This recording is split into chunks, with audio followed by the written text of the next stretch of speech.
Welcome to a brand new episode of the Focus Bee Show. And today's guest is Laura Tejada. Laura is the co-founder of WaveUp, an executive coaching company that empowers executives and founders to navigate their challenges, especially regarding business and personal growth. Thank you so much for joining the show today, Laura. Hi, Katie. First of all, it's a real pleasure to be here talking with you. I think we have the same focus, what is helping entrepreneurs to grow. So it's a pleasure, and let's get this started.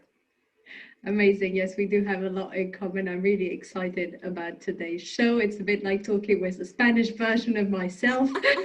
So I have a lot to find out too. Why did you start WaveUp?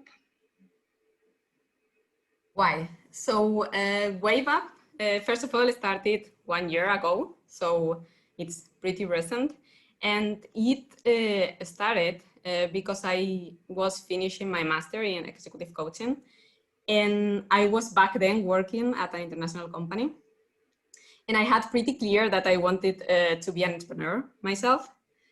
And while studying coaching, I realized that that was my thing, because I was working in HR back then. So I was really much into people development, talent development. But I really like the opportunity to be in people, help people one-to-one.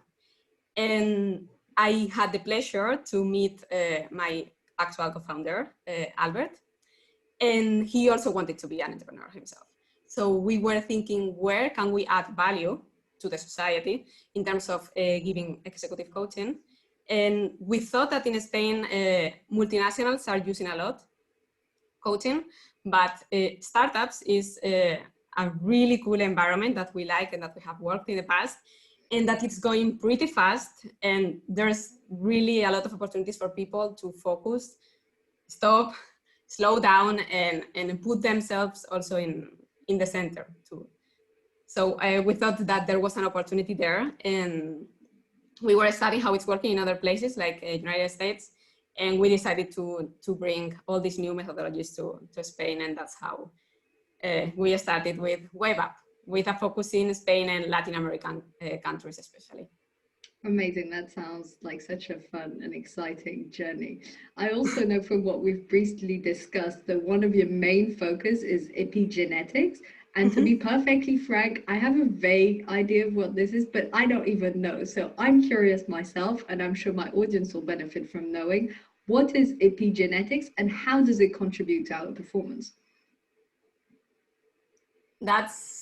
I was the same the first time I heard about epigenetics. And the point about epigenetics and why it has sense in coaching, it's because it influences how our genes are expressed.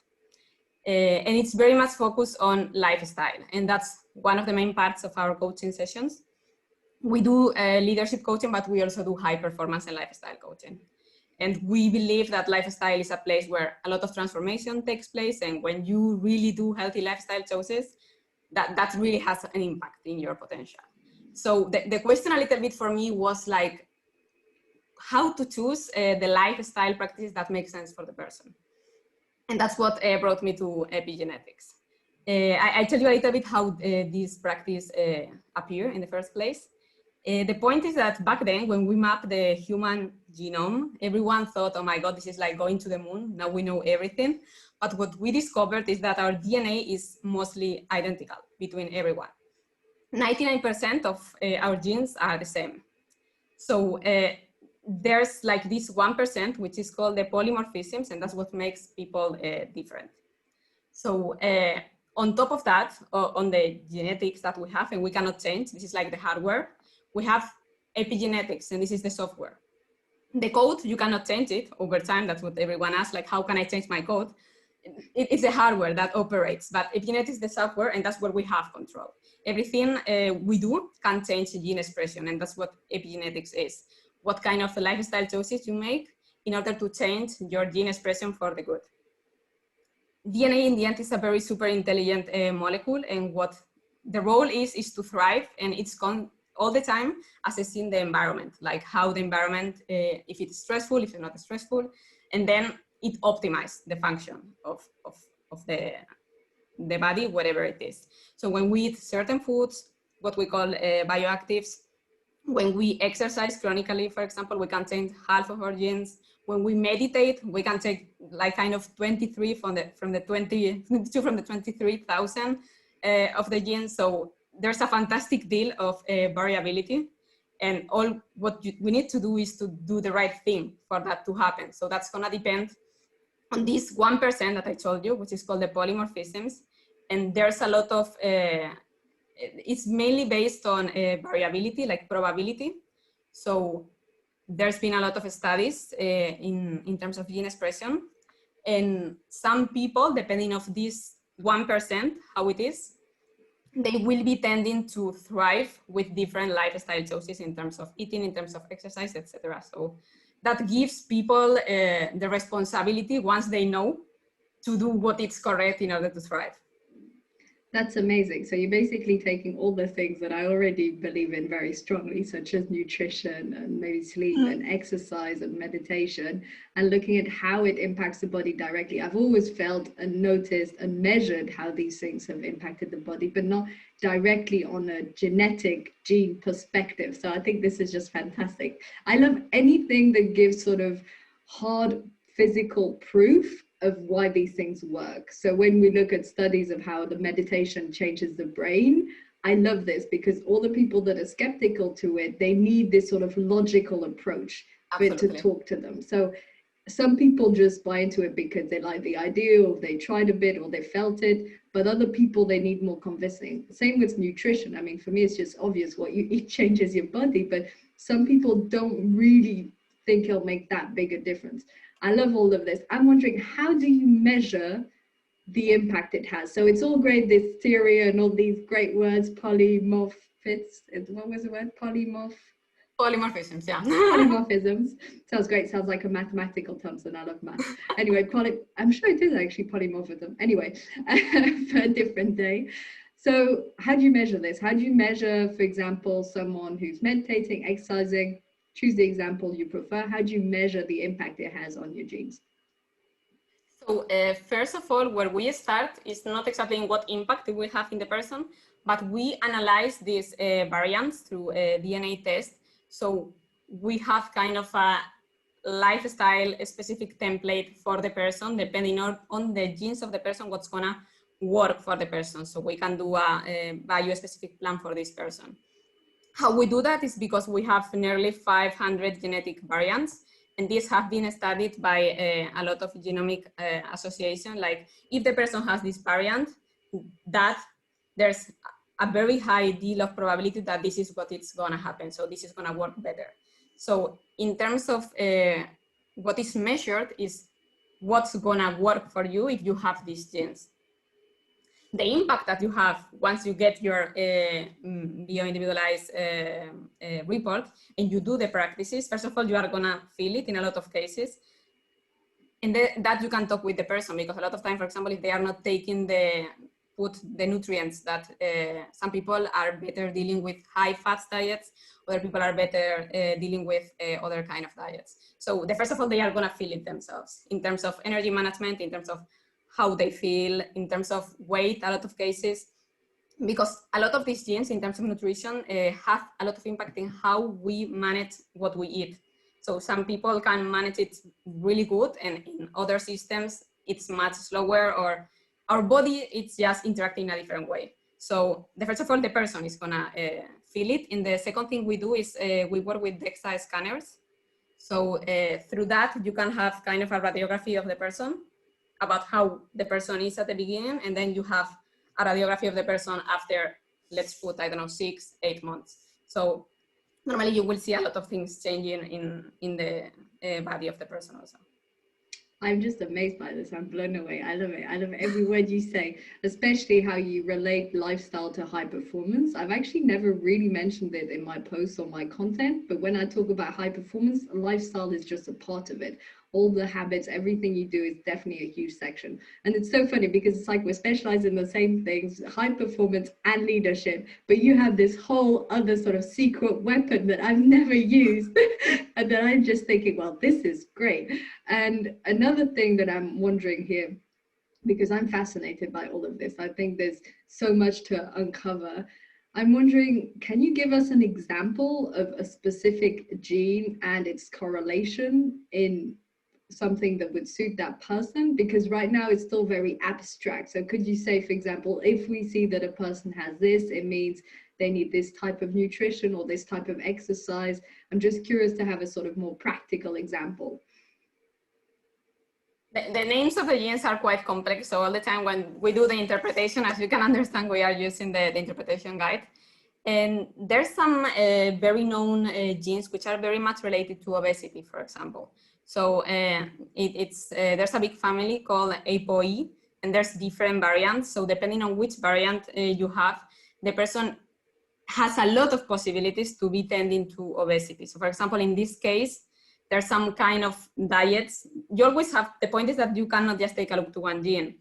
You have to take a look to the whole thing, because for example, maybe one gene tells you, maybe this person should not have on a high fat diet, but you have to take a look to different genes. And the point is that with the genes, some of them have kind of a much higher weight or role in the process. So that's why every individual is so specific. But another point which is really easy to understand, for example, is in terms of sleeping. Because in terms of sleeping, our genes really impact in our chronotype. If you are a morning person, if you are a night person. And for example, that there are very specific genes that they impact in the person to be tending to be a morning person, or in the person to be tending a night person. And some people don't know about that, about how they are, and they are just having habits that don't match what they should be doing. Or for example, some people tend to have a bad quality of sleep because of some genes also, which are related to the disruption of the sleep. And when you know that you tend to that, some people at least, I don't know, they can buy some kind of ring or some kind of something that they can test how they are sleeping really. And some people, it's really like amazing for them because they thought they were sleeping 8 hours and maybe they were sleeping 5. So it's kind of, epigenetics gives you a sign about what might be happening. So you put a focus on that and you try to change things, and then you measure how everything is working. So for the next one, I can give you more examples if you want, but because I always, when I get a profile, I have to take a look to the whole picture and measure different genes, not just one by itself. This is so amazing. It's like you're adding a small box in this puzzle that I already have in my head that includes all the different areas of high performance and what makes us happy and fulfilled and productive in our lives. And you've just sort of added another piece to the puzzle. And I always knew it was related to our genes and our biology in some way, but I guess I never looked at it that in depth, obviously, and also never really thought about how knowing these things can also impact us. And this kind of makes me think of Ayurveda with Kapha, Vata, Pitta, for those that are listening who know this, because the way I think about it with our body, I tend to look at those aspects because I have a friend who's really into Ayurveda, who studied it for years. So she's always told me about it. And my husband is Kapha, for example, and I'm Vata. And I see how that impacts our sleep. I see how that impacts our diet. For those of you who don't know, I invite you to look it up. There's a lot of explanations online, but it's 3 types of bodies and physiologies. And Vatas, like myself, for instance, tend to be very in the air, have a lot of thoughts. And so that's why meditation is so great for us. And I remember the first time I meditated with my husband, he's Kapha, so he's very grounded. He just instantly, that was it, he was off. And I said after the 10 minutes, so did you have any thoughts? No.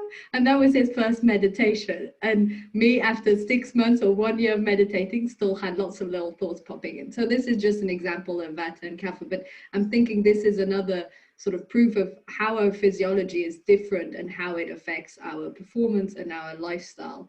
So I love this. I'm wondering, because you mentioned the morning and the evening people, I knew this was a thing. I knew this was in the genes because my whole family are evening people, and all of my husband's family is morning people. They all get up at 6 a.m. and my family all gets up at 9. And I thought, I'm sure this is genetic. Even my grandmother, her whole life, she got up at 9:30.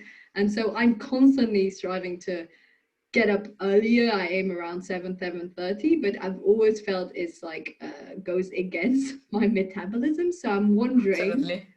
how can I do this? So I manage, and eventually sort of my biological clock gets used to it. It's a bit like jet lag. But do you have tips for people? I'm sure there are loads of listeners, loads of people who are evening people who want to be more morning person. I love mornings. I want to be a morning person. How do we do this? I mean, the first thing we recommend is that if you tend to be an evening person, that's what your body naturally will tend. So you force your body to say it in a way, to do it in a different way. The main point is that the person has a quality sleep. That's really important. And the problem with a lot of evening people is that if they go so early to bed, they don't sleep. So they are just awake waiting. So everything is about, obviously, habits, because in the end we are what we do every day, right? So if we really get used to go, I mean, you will never have exactly the same habits as maybe a morning person, but if you go little by little, like maybe going a little before to bed, and above all, making sure that the sleep is gonna be high quality. So there's a lot of things that as you may know, you can do before going to sleep so that you don't go to sleep and you don't sleep. And above all, I think that's very related to habits consolidation. So to have habits in the morning which get you started, and really good routines in the night that make you sleep like a baby. I love this. The evening routines totally have an impact on the next day. In the morning routine, I also start with meditation and yoga. So that really helps my body to get up. For all the people who are listening who don't do this, I used to be, I get ready in 15 minutes because I used to snooze my alarm when I was a student years and years ago. And I would get dressed in 5 minutes and eat breakfast and leave. This is not good. If you're not a morning person, you know, it's super important to take time to adjust into the day. And when I do yoga or any form of exercise, that really sort of wakes me up, and then I can function. Because I think people who are more evening people are less awake or vivid or alert when they wake up in the morning. So it's important to have this space for yourself. So thank you for sharing this on sleep. I think this is super important. All of these areas, sleep, nutrition, exercise, they all have such an impact. And I invite each and every person who's listening to really look at each of these areas of your life and see what you can do, what you can tweak. And I'd like to move on to what you mentioned right now, which is habits, because I feel that habits is such a fundamental part of high performance. I mentioned this the other day in a Women in Tech event about breaking goals down into habits. And now all the feedback I received, this was the #1 insight people got, how precious and important habits were to actually reach your goals. So Laura, what's your insight on this? When did you become interested in habits, and why do you feel they're so essential? A good question. Because it's at the moment it's really a core in my life, and if I would have to say when it appeared, I think it was like back then I was in Austria living and working for a multinational company, and I was traveling a lot, like to all kind of different countries and continents. So it was really non-stop, and I didn't get to burnout, but I really struggled in some of the flights and some of the trips, because there was no time for sleep. A lot of times the nutrition was not as good. There was not this kind of rhythm during the day. And at some point I tried, because I knew that was gonna continue to be my lifestyle, to really have some kind of habits that I would do all the time, like kind of to try to wake up at the same time, kind of to do some breathing exercise that also helped me so much in the morning. I started with yoga. I tried to kind of have a healthy meals and everything while I was traveling. So I started little by little, because that's, I think, how habits should be formed, not suddenly everything. And thinking a lot also about, because when we build habits, it's very important to know what do we want.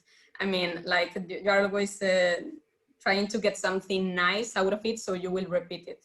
So I was also very focused on kind of building my habits in an intelligent way, so I would be willing to do them repeatedly. So from there on, I really became a lover of habits, and I've been doing it and trying new ones since, yeah, like 3 years ago, kind of.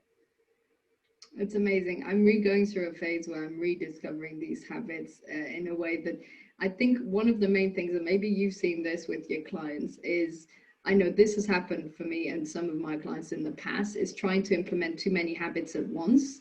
And so now I'm really going through a phase. So 1st of February was yesterday, and I'm going back to my cold showers in the morning with Wim Hof. So I do my meditation. And you're doing that meditation, yoga, and the cold shower. I'd stopped for a bit, so I'm going back. But that's it. This is my new habit of February, and that's it. For the physical aspects, work is different for the morning routine, etc. So I feel this is a really important aspect also for implementing habit. It's just one at a time, maybe every couple of weeks or every month, because I realized that in the past, what I wanted to do, typically when I started my Wim Hof cold showers last summer, I was also doing the breathing exercises and the yoga and the meditation and reflecting and planning my day. I did this for like a month and then it fell through because each one needs to be there long enough for us to get used to it. So live and learn, and sustained performance is what I'm all about at the moment. Have you felt this? Have you had moments in your life where you've implemented too many habits at once and then it just hasn't worked out?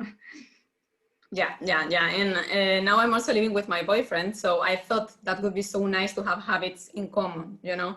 And for example, that has been one of my biggest mistakes, to try to adapt my habits to my couple, because my couple was not as ready as me for some of the habits, so then it didn't work. So I would say that for habits, it has to be something very personal. That's one of my advice, because after 1 month trying, I said, okay, I come back to my to my habits. And another thing that I dearly recommend is to take a look also to the habits which are not working. So, I mean, the habits which are giving nothing good to you, but the opposite, just by eliminating those, you are also advancing a lot. Yes, that's a really great point. It's looking which ones we can implement and which ones we can get rid of, and also maybe looking at which ones we can transform. So if a person is used to having a biscuit every time they come home from work, if they replace it with a fruit, then you're maintaining probably a lot of, Laura, for sure, but probably a lot of, the cue, routine, reward. So it's the dynamic of the habit. So the cue is the initiative, the incentive that makes us want to do the habit. The routine is the habit, and the reward is how you feel afterwards. So in the example of the biscuit, the cue would be, oh, you just come home from work. The routine was having a biscuit and you're replacing with the fruit, and the reward is you feel happy or you're back at home. So I think when you just talk right now about getting rid or looking at the habits that don't work, maybe also the unhealthy habits, that's one way of doing it. But I love, because you're making it easier for yourself, because you already have the cue in place. You already have the reflex. Every time you come home to eat something, you're just changing what you're eating. That's a lot easier than building a new habit from scratch. For everyone hearing out there, I think we should recommend the book Atomic Habits. I knew you'd because say that. It's a game changer for everyone. Yes, I'm recommending it all the time. Again, the Women in Tech event I spoke to last week, I recommended it. It's fantastic, and there's a lot more about habits. We don't need to dive in right now, but yes, there's a lot of different things that's covered in that book. Great. Well, thank you for sharing your insights on epigenetics. I'm still fascinated about this. Just a brief question regarding this. How did you find out about it? What got you started doing this? It's quite niche, isn't it?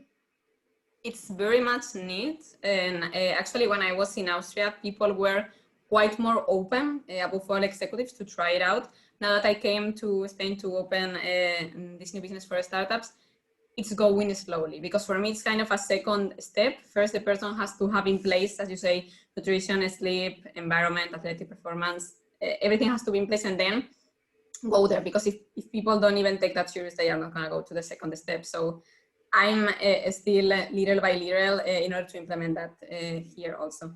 But in the past, what I was thinking is that there should be a way to do lifestyle more personalized. And I was reading a lot about what would be the trends for the future. And I read that about health coaches, which is something that I was studying and I liked a lot.